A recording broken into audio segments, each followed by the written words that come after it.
All right. Can you tell us your name? I'm Sharon Steele.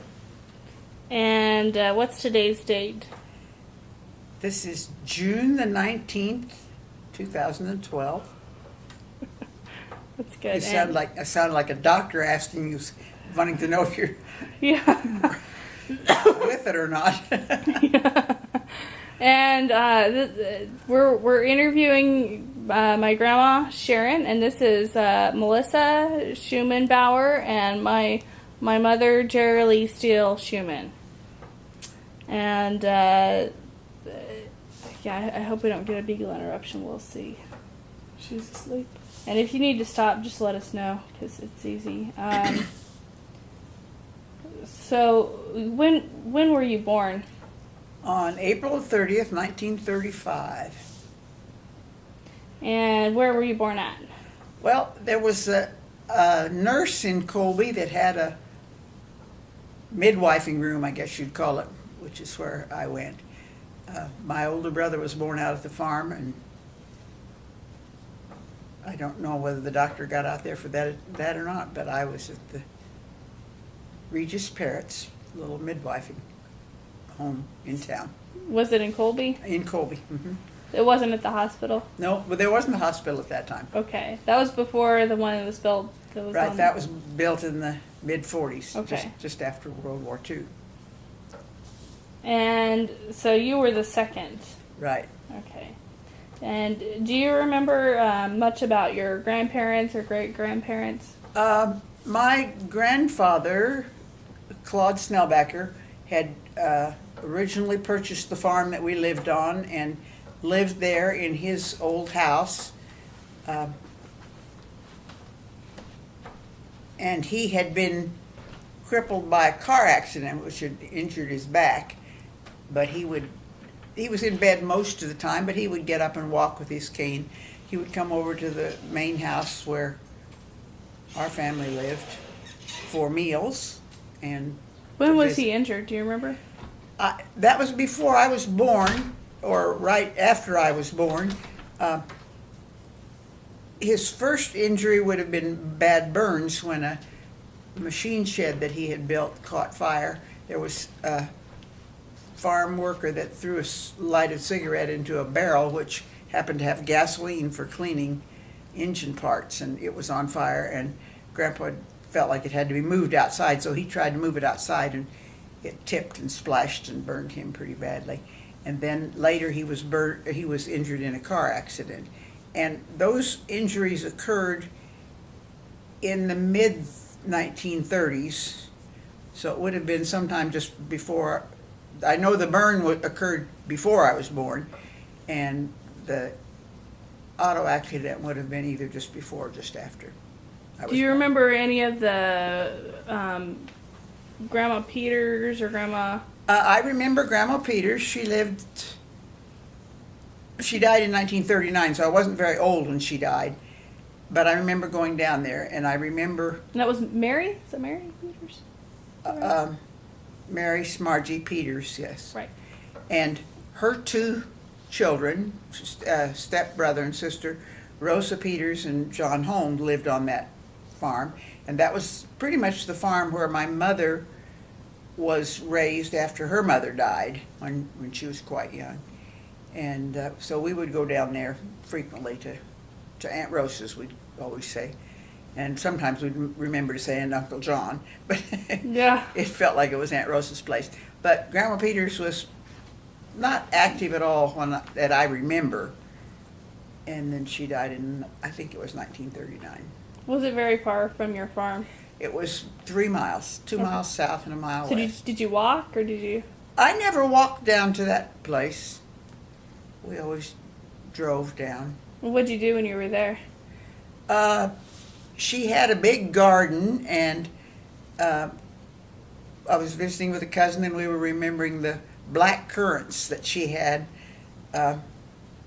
growing in that garden, and we would pick black currants in hopes we'd have enough for a pie. And she had a strawberry bed, and she had just about anything you could grow in the way of a vegetable garden, and some trees. I don't remember that we picked trees much, but you went down a lane that was pretty well filled with trees. Not a long ways, but 100 yards or more Right. to get into the yard. And there are always animals there, chickens and cows and horses. She just let him run out around the Well, farm. the chickens were quite a ways from the house and didn't come up too close. And of course, the horses were in the corral, and the cattle would be out in the pasture.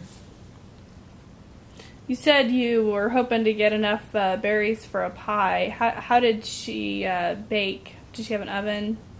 We would take those home to do. She had I think it was probably a kerosene-fired stove with an oven and 4 burners on it.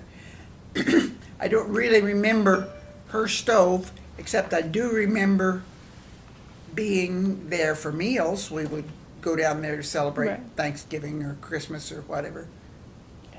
Do you remember anything about the from side? They lived in Nebraska. I don't remember much about Grandma Fromm coming down. She had been widowed when her children were young, Right. and she did not remarry until her family was all grown and gone, and my dad was one of the youngest ones. So she remarried not long after my dad was married and came down to teach in Kansas. And her husband's name, the one that I remember, is Dave Arp. And so it was Grandma Fromm and Grandpa Dave that we would go to see. And they lived in a little town called Utan, Nebraska.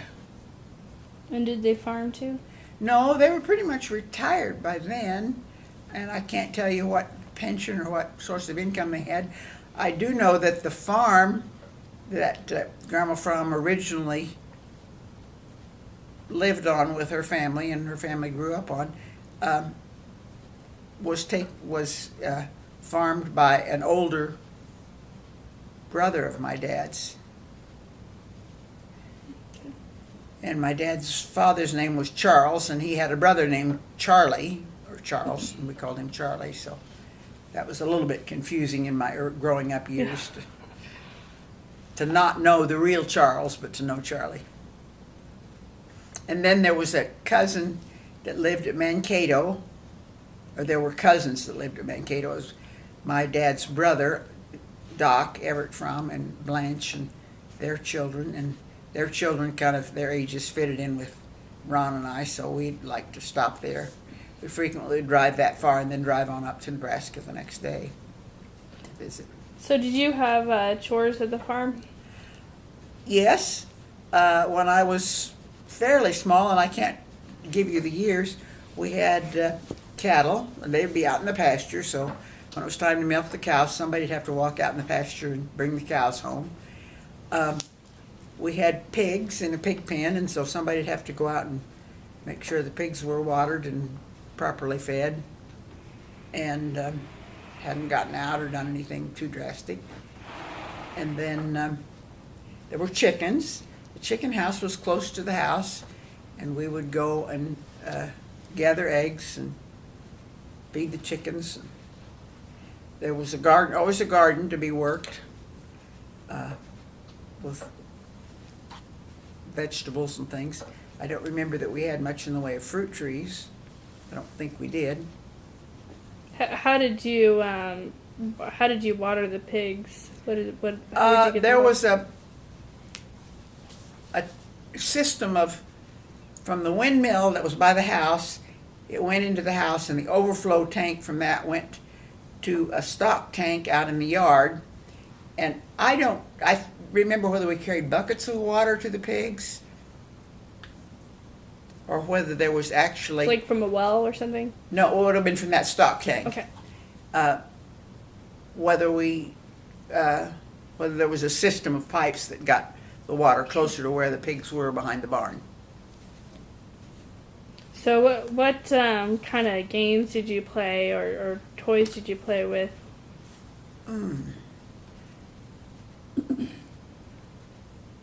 I don't remember playing many games. Occasionally we'd get out a checkerboard and play checkers. With just the one brother and no close neighbors, it was kind of hard to play many games. Mm-hmm. we learned to ride bicycles. We would go out in the shop and build things. I can remember building the sideboards for the wagon that my brother Ronald had. And one time he built pretty fancy sideboards, and he was hauling me around, and the wagon tipped over, and the nails hadn't been pounded in, so I got some pretty bad nail. I still have a scar from. Oh, that's what that's from? Yeah, where the nails went into my leg. And then we had a cellar, which consisted of a door above ground and then a slant roof down behind the door as you walked down the steps. Mm-hmm. And it was cool down there. And then, of course, it was mounted up with dirt over the top. There was an ant pile on top. And we would ride things down the cellar, wagons or whatever, and sleds in the winter, sled down in the snow. Climb on the cellar roof, thinking we were pretty high up when we were just barely above a door height. Oh, sure. What do you remember about like the Dust Bowl era, Depression era? Do you remember any of the dust storms that came? I don't remember individual dust storms. I can remember consistently having to put wet sheets in front of the window so the dirt didn't blow in the window. When you set the table, you put the plates upside down and the silverware underneath, and of course the glasses were upside down. And then when the men came in to eat, they'd have to turn their plate over, because if you didn't do that, the plate would be filled with dust. And do you remember any warning signs that there was a storm coming? Just darkness. Well, there wasn't a big weatherman on the radio or anything to tell you when things were coming. Just you'd see it on the horizon, and you'd kind of sense when the air was right after a few of them. They'd come maybe once or twice a week, and in the bad times. And in the afternoon or the evening? I don't think it made a whole lot of difference when they came. When my little brother Davy was born, I can remember draping a wet sheet over the crib so he didn't have to breathe the dusty air. Filtered out the air. What do you remember about other families that were living on the farm or working on the farm? Mainly the hired men we had, the ones that I remember first, were the ones that we would have had during World War II. And one of them was a fellow who had had polio and was not eligible for the draft. And then there was John Schleier, who had lost an eye and was probably top of the age limit for being drafted. He was not drafted. Mm-hmm. And other than that, you kind of got along with the old men and the young high school boys to do farm work that you could hire. And it wasn't until the war started that we were able to raise crops that were good enough to really worry about finding the help you needed to get it harvested. And then during the war, there were not enough U.S. men who made the trips, the harvest crews and things. We had Canadian men Canadian crews that would come down. Okay. And they were pretty particular about where they wanted to work. They wanted to check and make sure, do you have any rocks in that field? And they didn't want to mess up their machinery. And,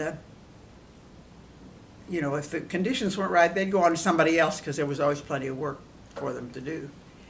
And my dad always felt like if you fed them well, they would come back the next year. So he would hire a couple of ladies from the lunchroom at school to fix the breakfasts and suppers for the men, and then the lady who regularly helped cook would pack lunches, and she usually had help from somebody. As I got older, I was one of those helpers, of course. So there was a cook there on the farm? There was a cook there. The cook house was, I don't really recall when it was moved up, but probably in the early 40s when we began to get better crops and need more hired men and had more farm work to do. And the cookhouse was moved up from. Well, actually, the cookhouse was a brooder house for chickens. There were two of them, and they would be parked out in the area that's between the two driveways that go into the farm that's now full of trees, pine trees and all kinds of trees. That was bare, except they'd plant wheat in it every year. And then they would put the chicken coops out there, and the little baby chickens there'd be a little pen at first, they'd be in the house, kept warm and fed properly for the first, I don't know how many days or a couple of weeks or something. And then they'd open the door and let them get out in the grass. And then as they grew, that was part of their range. They'd increase the size of that. And then when they got large enough, they would butcher all of the roosters and some of the hens and put the rest of the hens in the chicken coop, which was where the garage is now. And those would be the laying hens that we would use the eggs from those hens. So what'd you do with the roosters? We butchered them, and we either canned them or as time went on, we got a locker in town, a frozen food locker. We would take them in and leave them in the locker, and then we'd bring them home when we needed to. But even as they were just getting a little bit bigger, or as we had to cull hens and things, we would butcher 1 or 2 chickens for lunch. And you'd start at 8:30 or 9 in the morning, kill the chicken, scald it and pick off all the feathers, and dress the chicken and cut it up into pieces. And then you'd start the skillet on the stove and get a paper bag with flour and salt and pepper and whatever things, basically salt and pepper, and shake the chicken pieces in it and put them in that pan on the skillet and cook it for dinner. So between 8:30 or 9 o'clock and 12, you had butchered a chicken and cooked it for lunch. So do you remember anything about rationing? During the war, the major things that we worried about were sugar and coffee and shoes. If you wanted good leather shoes, you had to take care of them because you didn't get, but I don't know how much you got, but maybe 2 pairs a year at the most. And then you could find a few shoes like that. I think maybe that was one of the things that made canvas shoes popular, was because it didn't have leather, so they could go ahead and manufacture those canvas shoes, and they didn't require a ration sticker. Sugar was something that was kind of hard to decide how you were going to do that, because we had hired men, and each of them would give mother their ration book for sugar, and we would go in and get the sugar. Then at the beginning of the week, we would measure out, I don't remember how many ounces of sugar, in pint jars, and each pint jar had somebody's name on it, and they got that to sweeten their tea and their coffee and sprinkle on whatever they wanted, fruit maybe. And then the rest of it we would use for baking pies and things. And then what was left over at the end of the week, if some of the guys didn't use as much sugar and had some left, we would put that with the general sugar and use it for baking. I can remember one time when Mother went in to get sugar allotment for harvest people, extra hands that were working on the farm that didn't bring their ration tickets along with them. And the lady figuring it out was asking her all sorts of questions about how many and how long will they be there and things like that. And when she got through, she handed Mother a coupon for 100 pounds of sugar. Mother couldn't believe it, but she went to get her 100 pounds of sugar, and then the lady checked up with her later and said, I made a mistake, it should have been 10 pounds of sugar. So she bought it from a store? Yes, the grocery store at that time was Colby Cash, and it was where, it was on the west side of Franklin, just north of 3rd Street, probably 2 doors. I think it's where Mabel's restaurant is now, and you may not know where that is, but downtown. And North of the highway. Is that right? No, By it'd be south of the By highway. Daylight Donut. Okay. North of Daylight Donut, yeah. Okay. And you'd go in and tell them what you wanted, and they would start a ticket, and then they would go get your things for you. You didn't have a cart to go get things. And how did you get the ration tickets that you were talking about? I don't know how the regular ones were issued, whether there was an office where you went. I would guess that would be it, but I don't remember anything about getting the regular ration ticket. And then gas was another thing that was rationed. Okay. And speed limit was 35 miles an hour to save on gas and tires. And you stop and think about when we went to Denver, how long that would take if you were going 35 miles an hour. Did you ever do that when you were? Oh, yeah. Yeah. No air conditioning in the car. You'd roll down the windows and let the wind blow over you. What would you have done in Denver at that time? I think that was just vacation time, and then going to the eye doctor when I was in the second grade and started wearing glasses. Both Ronald and I were wearing glasses. There was no eye doctor, of course, in Colby, and so we went to Denver to get glasses. Oh, and do you remember you said the harvest, the crops started to get better during World War Yes. II? Well, What we was the started getting reason? more rain, and the dust bowl. We were coming out of the Dust Bowl, and the it was just better years for growing wheat. The weather. The weather was the major factor. And what was harvest like at that time? There were no air-conditioned cabs. There was no roof or umbrella of any kind on any of the implements. The combines were pulled by a tractor, so there'd be this little combine with a narrow header on it, narrow compared to what we think of now.